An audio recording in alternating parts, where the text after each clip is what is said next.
Cześć, witajcie z miejscowości Kochi. Kochi jest to miejscowość na południu wyspy Shikoku.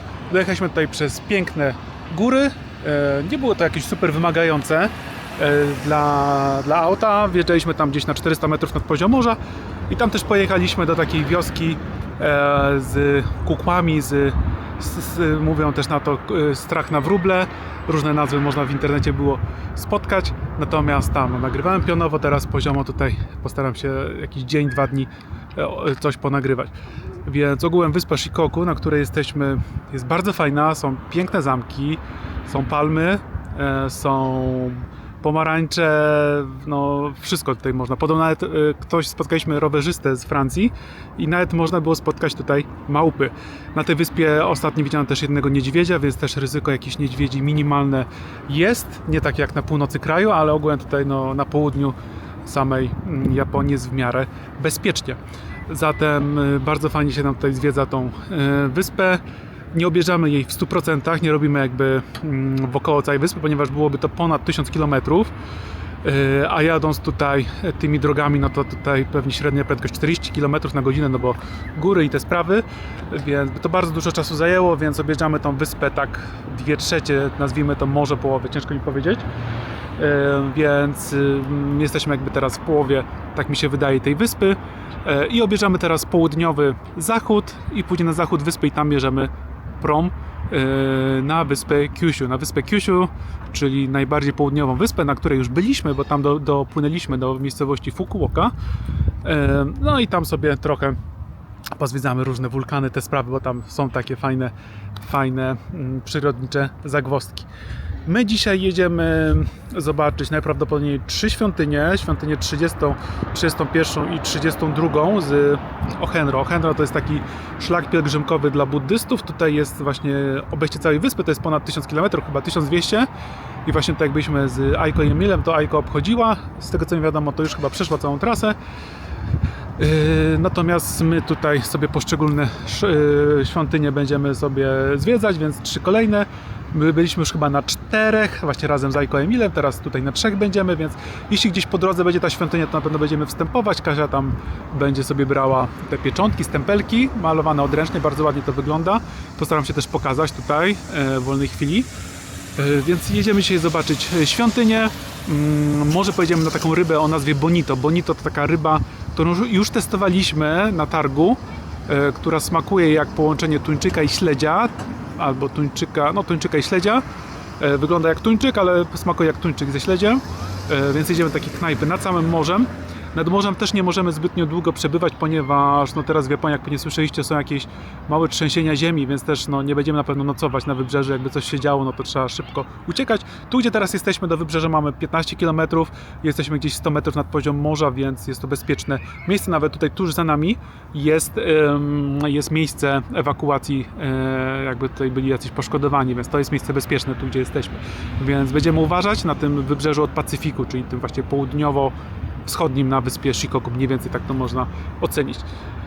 Tak to wygląda, więc dzisiaj pojemy, pozwiedzamy, więc zobaczcie dzisiaj dzień albo 2 dni z życia w polskim kamperze w Japonii na wyspie Shikoku, miejscowość Kochi.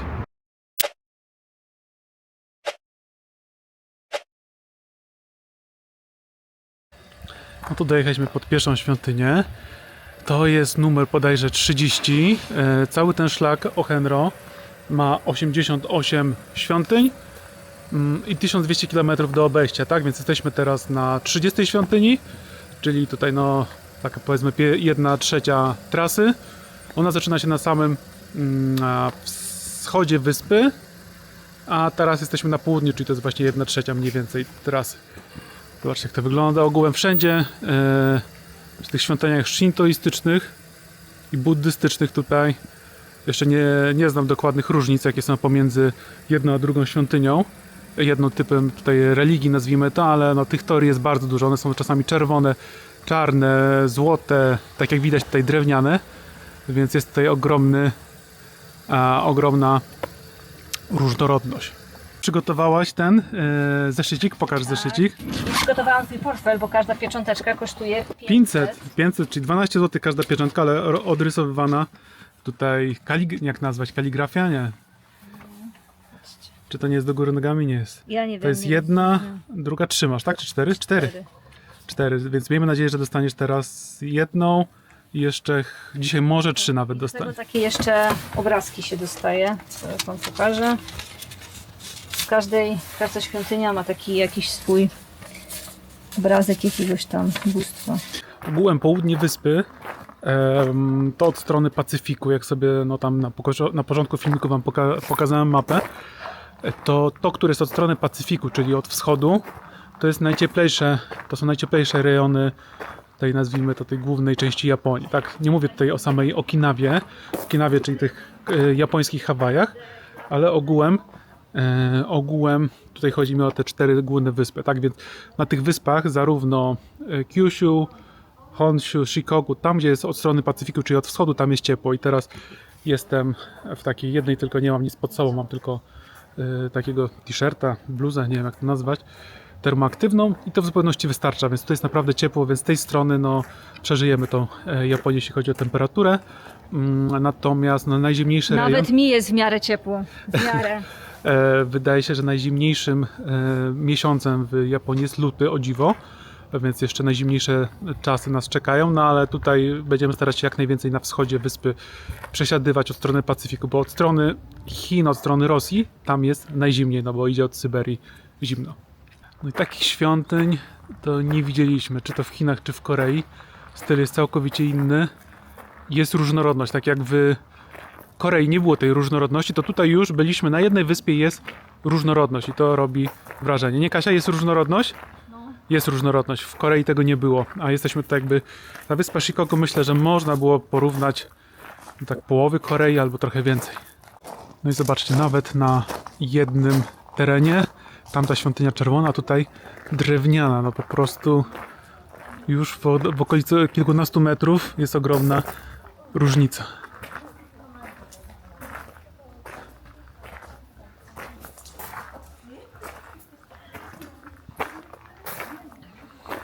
No i mnie najbardziej rajcują chyba te takie, nie wiem, latarniki, nie wiem jak nazwać, taka kolumna z takim miejscem na coś. Tego jest też bardzo dużo. Raz są mniejsze, raz większe. No bardzo fajnie to prezentuje się. No i ten las sosnowy, który już widzimy od Korei, więc tutaj to nas cieszy. Ale tutaj co ciekawe, przez to, że jest tak ciepło, to też są palmy, tak? Są pomarańcze. Dzisiaj grejpfruta jedliśmy, którego tam dostaliśmy przy którymś muzeum.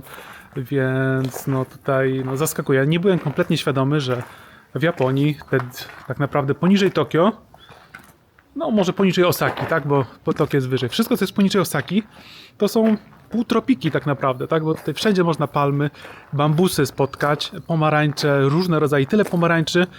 Na jednym z rolek pokazywałem wam, tak na szybciocha, jak to w rolce, na kilkanaście rodzajów pomarańczy, mandarynek, jakie są tuż obok siebie, takie drzewka ktoś zasadził przy jakimś muzeum, więc różnorodność jest przeogromna i nie byłem kompletnie świadomy, więc to dla mnie jedno z większych zaskoczeń. To, co rozróżnia tutaj te świątynie, nie wiedząc cały czas, ale sprawdzimy jeszcze, od tych, które były w innych rejonach Azji, no to, że mają tutaj właśnie na wejściu często jest taki sznur gruby, którym można zahaczyć na górze o jakąś dzwonnicę, nie wiem co to jest, jakieś dzwony nazwijmy to. Jest tego bardzo dużo i tutaj właśnie ci, co idą tą trasę Ohenro między innymi, to często uderzają w to. Nie wiem, czy każdy może to robić, albo za jakiś pieniążek. Ciężko mi powiedzieć, ale są tutaj takie fajne rytuały, tak jak powiedziałem chyba w pierwszym odcinku. A właśnie za mną ktoś chyba tutaj działa. Więc są takie pewne rytuały, których no, w innych krajach na ten moment nie widzieliśmy, ale bardzo to jest fascynujące. Cały czas zastanawia mnie, co to są te zawinięte tutaj w jakiś pergamin, nie, co to jest jakieś płótno i sznurki. Zastanawiam mnie, co to jest. Czy to jakieś zibiory, nie, czy to jakieś, nie wiem, jakaś... W Korei bym powiedział, że to pewnie będzie ta pasta paprykowa, ale to nie wiem kompletnie, czy to ma jakiś cel. Jak ktoś wie, to napiszcie w komentarzu. No i tych teorii tutaj niezliczona liczba, czasami 2 obok siebie, wewnątrz, w środku. Na ten moment muszę wam powiedzieć, Japonia, za wyjątkiem tego, że się jeździ wolno, jakość dróg jest poprawna, to rewelacyjny kraj. Nie wiem, czy nie przebije Chin na ten moment, bo Cały czas coś tutaj nas fascynuje. O, właśnie Kasi dzisiaj nie powiedziałem, przy naszym parkingu, przy którym nagrywałem, jest jakaś sekcja łucznictwa i strzelają z takich starych łuków. No, jeszcze będziemy tam parkować, to wam na pewno pokażę. Muszę właśnie Kasi powiedzieć, póki pamiętam. Tu zobaczcie jeszcze ostatnie jakieś przebitki. Rewelacyjnie. I trzecia świątynia inna. Jest i 500, czyli 12 zł na pieczątkę. Trzymaj, Kasia, bardzo proszę. To nie pieczątka, to panie albo panowie mnisi wpisują ręcznie. To jest wszystko ręcznie malowane i tam nie można nagrywać. Nie można nagrywać, to później nagram. To trochę gafę tutaj zrobiliśmy. Poszliśmy do pana po pieczątkę, a pan mówi, że to jest świątynia shintoistyczna. Ponieważ ta ścieżka Ohenro to jest ścieżka buddystyczna, związana z buddyzmem, a to jest świątynia shintoistyczna, która nie jest. Się zdawało. Czyli dobrze się nam zdawało, że te torii to są związane z świątyniami shintoistycznymi, a jak mamy świątynię buddystyczną, to mamy buddyjską, prawo ja, to mamy takie na wejściu, takie nie bramy, tylko takie kapliczki na wejściu z tymi często grubszymi, co mi jeden przypomina Cugowskiego. Tak samo w Chinach było, więc no tutaj trochę gafa i nadrabiamy. No dobra, no to widać, jest Budda, albo tutaj jakaś damski odpowiednik Buddy w religii buddyjskiej. No i tak, no trochę gafę zrobiliśmy. No tam żadnego Buddy nie było. No ale dobra, uczymy się. Wyglądało, że tu jest jedna świątynia, a są dwie. Więc zobaczcie, teraz macie na własne oczy możecie zobaczyć, jaka jest różnica pomiędzy dwoma tutaj religiami. I co ważne, dosłownie one są za płotem. Te dwie świątynie, tu jest jedna, a tam w tych drzewach jest druga, więc one są po prostu sąsiadują ze sobą plecami, nazwijmy to, i żyją w zgodzie i nie ma żadnego problemu. No ale właśnie element łączący, no to jest ten sznur, więc sznur tutaj mógł w jakiś sposób nas zmylić. Jest też ten, nazwijmy ten lampion na tej kolumnie, co mówiłem wam. To chyba zrobiony z miedzi, jak się nie mylę. Więc to podobieństwa są, no ale nie było Buddy. I to jest jakby kluczowy element różniący. I nie kłamałem, to jest numer 30. Świątynia z trasy Ohenro. To, co na pewno tutaj nie będzie gafą z mojej strony, no to mamy cmentarz na pewno, bo już widzieliśmy wiele razy.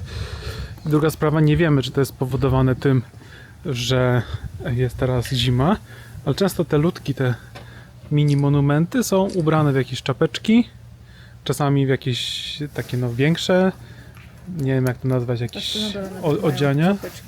Więc tutaj no pytanie, czy to odnośnie święta są strojone, czy po prostu ze względu na to, że jest teraz najzimniejsza pora roku. Oto mamy mapę zaznaczoną, jak iść do kolejnej świątyni. Tu jest pokazana 29 i w ogóle teraz tak, żeby to było jasne, północ jest do dołu, czyli jest to do góry nogami względem mapy, którą ja kojarzę. Czyli 29, idziesz sobie tutaj. Aha, i można iść w tą albo w tą stronę, czyli ktoś mógłby iść, bo są strzałki jakby do 29, a tutaj raczej idziesz numerami do góry. Jest 30 i tutaj w kierunku górnym na jakimś podwyższeniu jest 31. Do niej będziemy jechać i ona jest, my tutaj nocowaliśmy gdzieś w tym rejonie tutaj gdzieś nocowaliśmy.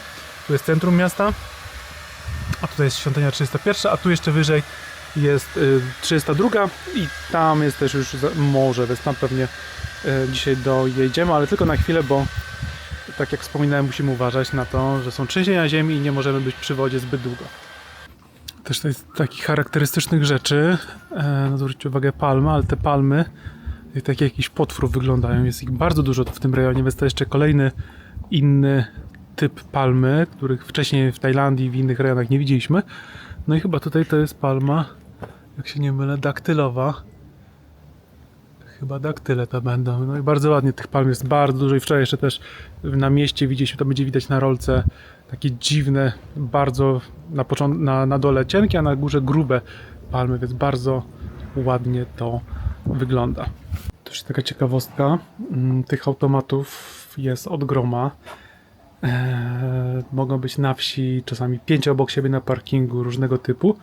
Natomiast oprócz tego, że ich jest tak dużo, to drugą zaskakującą rzeczą jest to, że część produktów, ten na przykład ma niebieskie tutaj informacje, ale te mają czerwoną informację.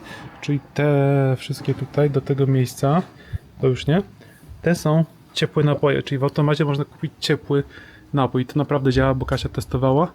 Jest tutaj no 3/4 jest zimnych napojów, ale tutaj parę jest ciepłych, więc na zimne dni w sam raz. Przy tych świątyniach buddyjskich tutaj często jest takie naczynka do przemycia się z wodą, więc tutaj tego nawet nie ruszamy, jeśli chodzi o kampera, ale tutaj dużo, nie wiem czy jakiś przy też sintoistycznych, ale przy buddyjskich jest tutaj, ale na przykład w innych miejscach Azji aż tak dużo tego nie widzieliśmy, więc tak to wygląda. To jest taka charakterystyczna rzecz. Zaraz Kasia powinna wyjść z pieczątką albo bez. Jest Kasia, zobaczymy czy z sukcesem, czy bez. Sukces czy nie sukces? Sukces. Pani coś mówiła po... Nie.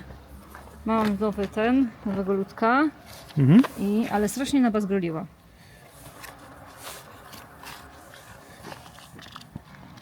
Jeśli to nie jest do góry nogami, ale Chyba nie. Ta jest wyjątkowo. nie najładniejsze. Rozgrolone, te były dużo ładniejsze. Mamy teraz słońce, myślę, że w zenicie. I teraz mamy najkrótsze dni, no tak jak w Polsce. W Wigilię jest najkrótszy dzień mniej więcej. Zatem słońce jest dosyć nisko. Myślę, że 30 stopni to jest maksymalnie, ile się wychyla. Jeszcze będę musiał sprawdzić tak z ciekawości. Ale co jest na duży plus, że nie mamy w ogóle problemu z prądem. Ogółem zima w tym rejonie świata, oprócz tego, że może być zimniejsza albo cieplejsza, ale jest dosyć słonecznie, więc naprawdę jest tutaj bardzo przyjemnie, jeśli chodzi o ładowanie prądu. I no ja właśnie jeszcze w Tajlandii kupiłem 30-metrowy kabel, ten, który jest na tyle który jest na tyle auta, żeby w razie czego podłączyć się pod jakiś słupek, jakbyśmy mieli problem z prądem, ale w ogóle tego problemu z prądem nie ma. I teraz mamy tak naprawdę 2 najgorsze tygodnie, a prąd mamy cały czas. Nie, w sensie najkrótsze dni mamy teraz jeszcze tydzień i później już będą dłuższe. Więc jest naprawdę bardzo pozytywnie. Mamy dobrze przygotowany sprzęt. Jeszcze tutaj porobimy jakąś fotosesję i jedziemy. Jedziemy teraz do kolejnej świątyni. Tutaj pierwszy przykład z brzegu odnośnie automatów. Może będę nagrywał i jak będzie jakiś automat, to będę pokazywał, jaka to jest skala. Jedziemy do świątyni 31, mamy 19 minut, 7,5 km. W Japonii jeździ mi się bardzo dobrze. Nie robi mi problemu ruch lewostronny. Jeździliśmy w Tajlandii przez pół roku po lewej stronie, więc no, jak już wjadę na dobry pas, to już jadę jak trzeba. W Japonii jest bardzo dużo świateł, nie są one do końca dobrze widoczne, tak jak to. Jak jest mocne słońce, to czasami potrafię w ostatnim momencie je zobaczyć. Czasem są analogowe też. No analogowe przede wszystkim dla pieszych, a dla... Czasem też są analogowe. Tak? No to nie... To może jest analogowe. Więc nie są do końca dobrze widoczne. Teraz mam zielone, więc jadę. Więc nie robi mi problemu jazda. Wieczorem jeszcze podjedziemy tutaj do sklepu Workman Colors. Byliśmy w zwykłym Workman, a Colors jest bardziej chyba taki kolorowy, nazwijmy to, więc pewnie będzie więcej rzeczy dla kobiet. Mniej roboczych chyba. Mniej roboczych. To bardzo dobrze. Coś sobie powybieramy. Jest każde oznaczenie, tak jak widzicie tutaj na niebiesko, jest po japońsku, jak i po języku tutaj w alfabecie łacińskim, więc bardzo fajnie się jeździ. Jeździ się bardzo wolno po kraju, więc też tutaj nie ma jakichś wariatów. No, czasami na parkingach można spotkać jakieś takie auta sportowe z, nazwijmy to, z głośnymi tłumikami, ale tak poza tym nie ma tutaj na drodze, bardzo kulturalnie się jeździ. Z takich różnic jeszcze, no to sprawa następująca, że odnośnie parkowania na mieście, no to rzadko ktoś tutaj parkuje tak na chama, powiedzmy na krawężniku tutaj. Tak jak w Korei było to bardzo nagminne, że ludzie parkowali, no tak nazwijmy to po Azja Południowo-Wschodnia, po tajsku, to tutaj już raczej jest kultura, więc tak bardziej europejska jest w tej kwestii, więc to jest jakby kolejna różnica, którą widzę. Natomiast drogi, no tutaj droga jest w dobrym stanie, ale jak jechaliśmy w górach parę dni temu, no to te drogi loteria. Oprócz tego, że są wąskie, no ale to wąskie to wiedzieliśmy, że czasami będzie problem, że będzie trzeba zawrócić, więc to w ogóle nie ma tematu i nie ma co tutaj narzekać na to, no bo taka specyfika kraju, ale tylko i wyłącznie mówię o stanie dróg nawierzchni, więc tutaj no, nawierzchnia jest w dużo gorszym stanie jak te, które są w Korei, w Chinach. Tam były najlepsze. W Tajlandii, w Turcji też były bardzo fajne, nie ma do czego się doczepić. Natomiast no myślę, że stan jest w Polsce minimalnie lepszy, jeśli chodzi o nawierzchnię, tak? Nie mówię tutaj o autostradach, bo z autostrad mało korzystamy, autostrady pewnie są w dobrym stanie, ale mówię o darmowych, tak, widzę, dzięki. Mówię tylko i wyłącznie o darmowych drogach, więc one są w średnim stanie, oprócz tego dużo świateł, więc jak widzimy, że jest 100 km do pokonania, no to wiemy, że to jest gdzieś 2-2,5 godziny. Zatem robienie dużej ilości kilometrów w tym kraju to jest naprawdę ogrom temat. To zobaczcie tutaj jaka droga pofałdowana. Więc to tak jak w Polsce jeszcze kilkanaście lat temu. W Polsce już coraz mniej myślę takich dróg można spotkać, więc to jest jakby na kolejne zaskoczenie. I tutaj jeśli chodzi o właśnie zaawansowanie kraju, oczywiście są tutaj takie rzeczy zaawansowane, natomiast właśnie jak nie, fotografia, ma tam się elektronika, to tutaj z Emilem mówiliśmy, no to właśnie jakieś rzeczy, które cały czas są innowacyjne w Japonii, no to właśnie fotografia, w sensie obiektywy i te sprawy, no właśnie gry typu jakieś tam anime, to też jest na wysokim poziomie, auta cały czas, ale też tutaj podobno jeśli chodzi o innowacje, no to Chiny wygrywają już z Japonią, z tego co tutaj słyszałem. Natomiast ogółem kraj ma się wrażenie, że on jest jakby się zatrzymał w rozwoju już kilkanaście lat temu, więc auta są zdecydowanie starsze jak w Korei. Budynki, nie ma aż tak wieżowców, no jeszcze nie byliśmy na większych miejscowościach, ale tutaj na dużych miejscowościach budynki powyżej 10 pięter to jest rarytas, więc tutaj jeśli chodzi o budownictwo, no to oni daleko są w tyle za Koreą, a podobno też od kogoś słyszałem, no tam bardziej z internetu wysłuchany, no to, że tutaj czasami bywa tak, że jak jakiś Japończyk albo ktoś, kto tu mieszka, wraca po 20 latach, 10-20 latach w to miejsce, no to się w ogóle nie różni, nie ma żadnego tam rozwoju, że potrafią być te same sklepy.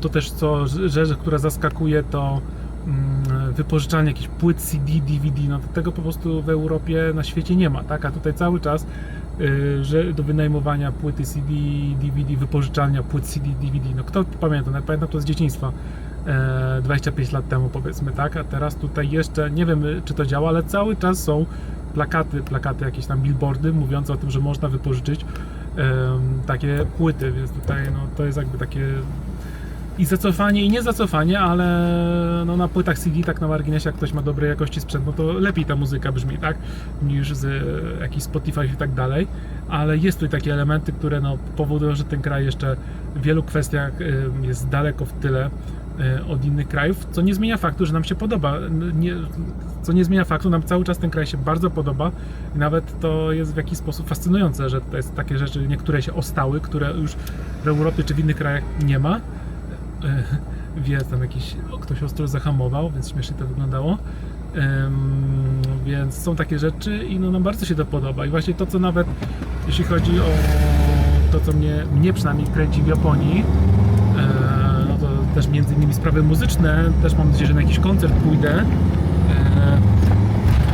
to że to jest ogromna różnorodność wszystkiego. Na przykład tam z Emilem mówiłem mu jakieś zespoły, których ja słucham, no to on tam nie kojarzył tego, powiedzmy, tak, więc chodzi o to, ja nie mówię, że dobrze, że źle, ale chodzi o jakaś różnorodność, to dobry znak jest o Japonii, że ta kultura była tutaj bardzo rozwinięta i różnorodna, tak, więc to bardzo dobrze znaczy o kraju, że wyprodukowali tego dużo, że każdy, kto tu przyjedzie i interesuje się, nie wiem, anime, grami komputerowymi, elektroniką, muzyką, każdy coś dla siebie znajdzie. Jest tego naprawdę ogromna ilość, a w Korei według mnie tego nie było. Kolejna sprawa to jedzenie.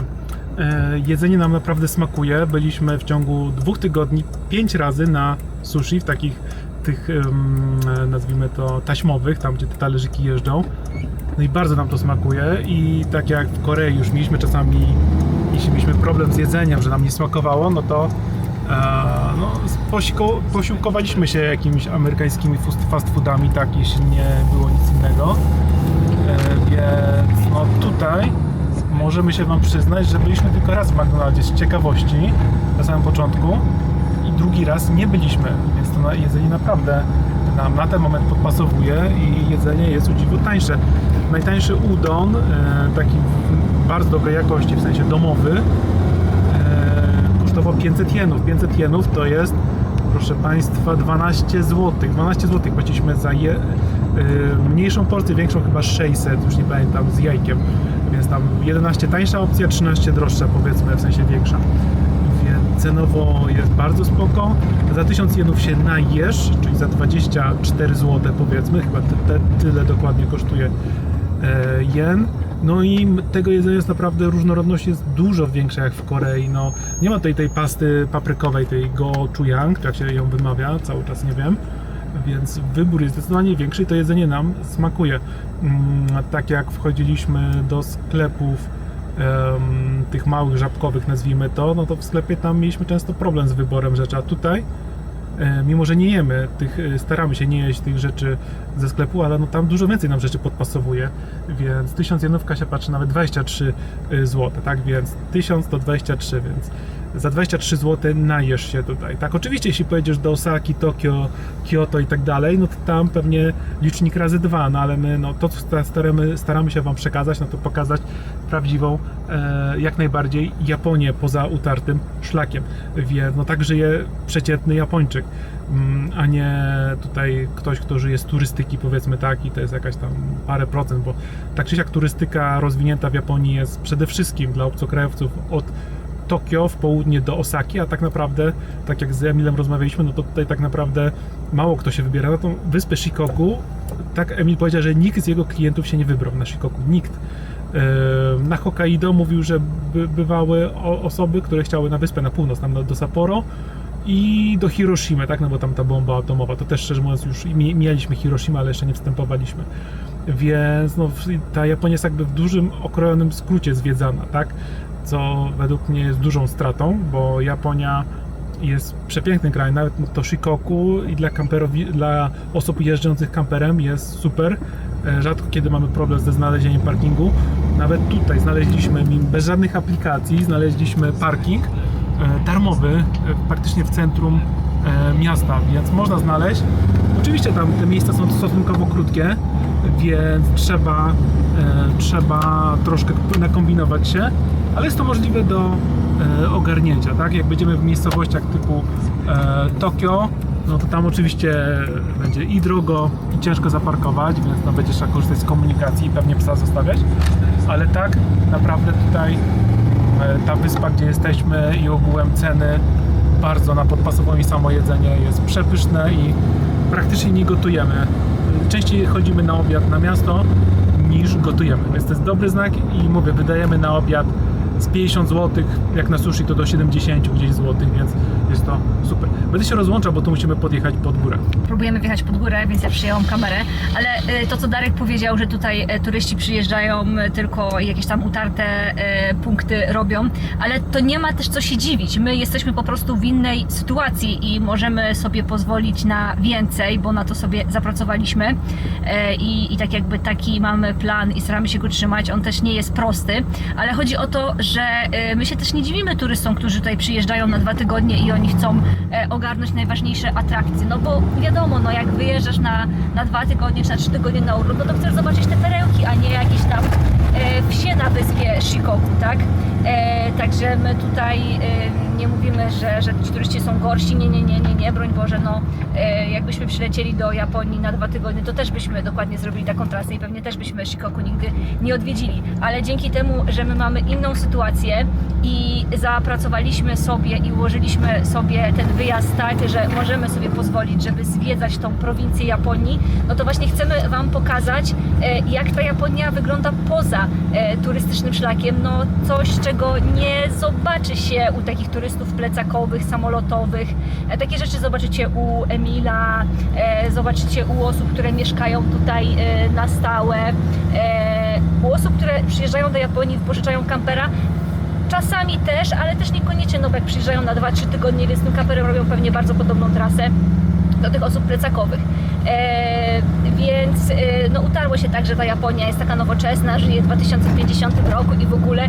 I pewnie te utarte miejsca turystyczne tak. Natomiast te miejsca, po których my jeździmy teraz aktualnie, to są po prostu lata 90. Ale nam się to podoba. My się tym jaramy niesamowicie. A teraz jedziemy do świątyni numer 31 bodajże.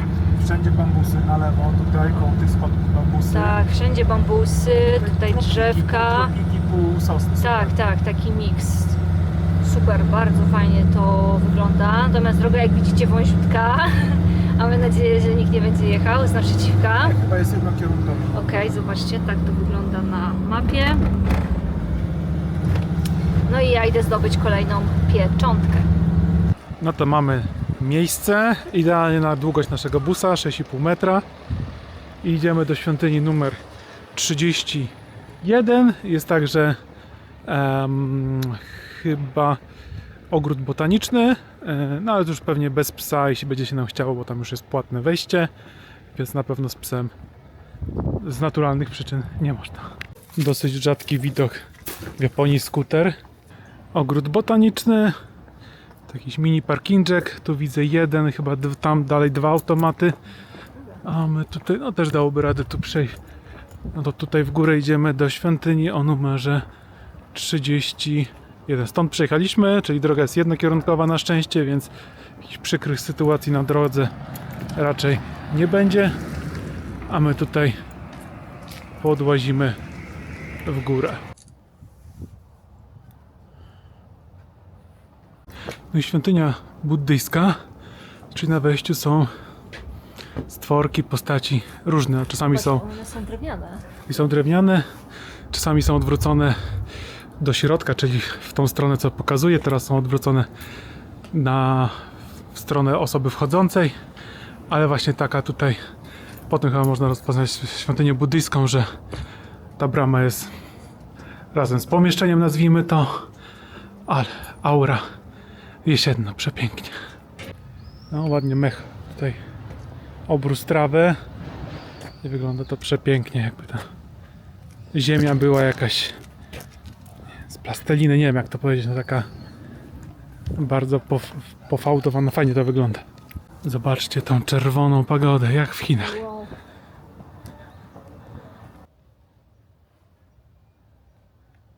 Jest grudzień, a tutaj cały czas jakieś kwiatki można spotkać, kwiatki na drzewku i to tak, nazwijmy to w miarę wysokim.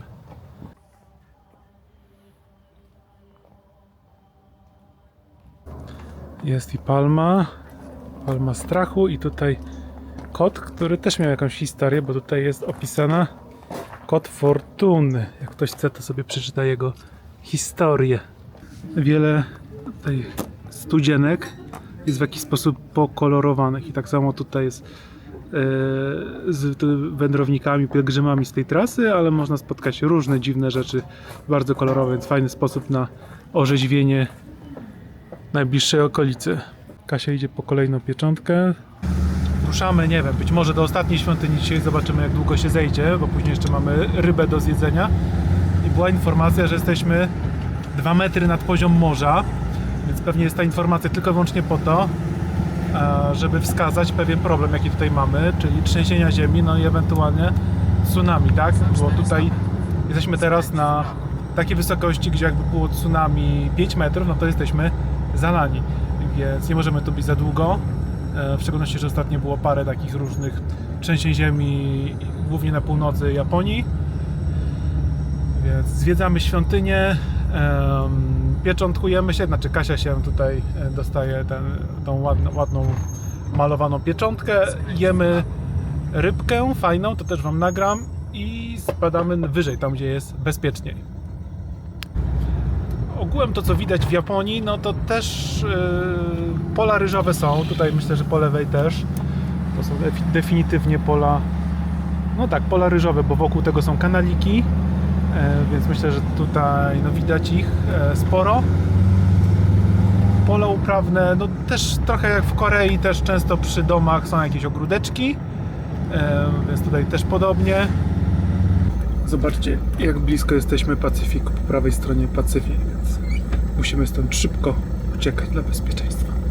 Słuchajcie, no to wjechaliśmy w uliczkę i trochę ciasno, więc muszę trochę pokombinować, żeby tutaj jakieś głupoty nie zrobić. No i muszę wycofywać. Na szczęście kamerka trochę mi podpowiada, lusterka i te sprawy. Jak coś, to ja, Ktoś za mną jedzie, coś, to zobaczymy. ja mogę wyjść. Ona chyba skręca, więc będzie chyba dobrze. Okej. Słuchajcie, to nie było łatwo, ale podjechaliśmy. Jesteśmy na takiej górce, gdzie też tak na marginesie jest miejsce tutaj zgromadzeń się, jeśli jest jakieś zagrożenie tsunami.